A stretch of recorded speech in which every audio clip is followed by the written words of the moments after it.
Good morning, ladies and gentlemen, boys and girls of all ages. Today is another great day in the USA.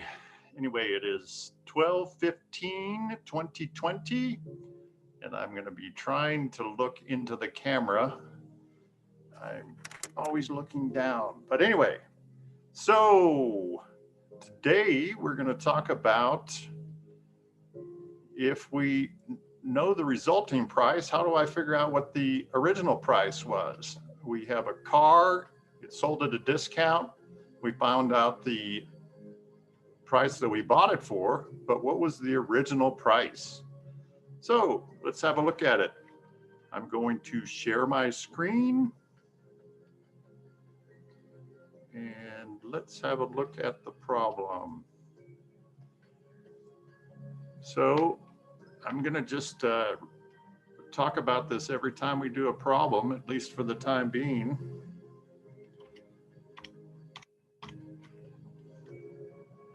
We want to think about the ISME.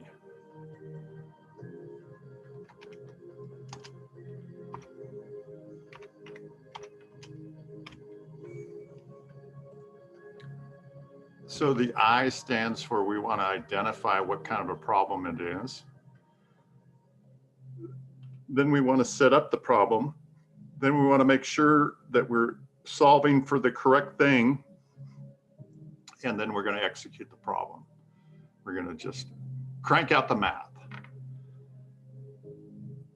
In this problem, let me read the problem. The sales price of a car is $12,590, which is 20% off the original price. What was the original price? So this is a little tricky because usually we take the price we know and we multiply by the percent that we're getting, that we're raising or lowering the price. But in this case, we know the final price. Let's work with the formula that we know, which is, we've done this on previous problems. So the new price is equal to the original price times 1 plus or minus the rate. The rate is going to be the percentage, and we want to know if we're adding that or subtracting that. So in this case, we're subtracting it. So if we set this up, we're at the setup stage. We're trying to set up this problem. So we're going to say that the new price is equal to the original price. This is going to be 1 minus the rate. And the rate is 20%. So it's going to be 1 minus 20%.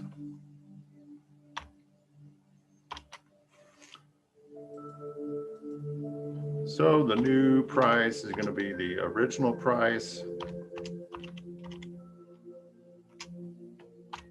times, I'm going to take 1 minus 20%. Whenever I do this, this needs to be in terms, this will be 1 minus 0.2 because the 20% has to be in a decimal when we're doing arithmetic. So what's going to happen is we're going to get 0.8 right here. So in this problem, what we're given is the new price. That was the 12,590. So if we get this set up, and as we were saying before, this was our second step, was to set it up. Now we want to make sure we're solving for the correct thing.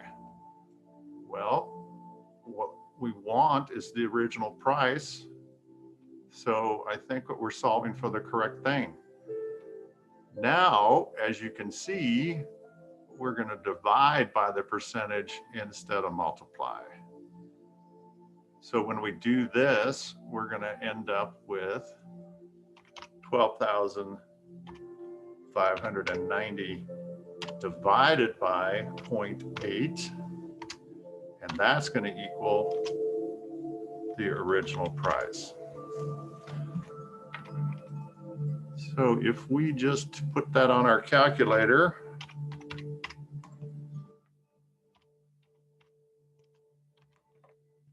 that is going to be 12,590 divided by 0.8, and that is going to be 15,375. And of course, this is in dollars. So in this case, the sales price was this. That included a 20% discount. What I did is to set up the problem like as if it was taking 80% of the original problem, which is what we always do, but this time we don't know that price. So we plug in the new price, we solve for the original price, we get 12,590 divided by 0.8, and we come up with this number. So we executed the problem. I forgot to mention that every time that we do this, we want to cover up the answers so that we're not tempted to try to work the problem towards the answer. We're going to work this out on our own, come up with our answer, and then we take a look at if that is one of the answers over here or if we can eliminate anything. So let's just go right down the list. Nope. Well, the second one down, we get this. That matches this. So B is our correct answer. So I once had a boss come to me and say, I don't know how to calculate the original price. We're working on this budget and I need to know what the price is minus the 20%. And anyway, I knew how to do it and I got a couple of brownie points. So maybe you'll get some brownie points one of these days. Anyway, that's it for today. Remember, math is fun and live with passion. Talk to you later.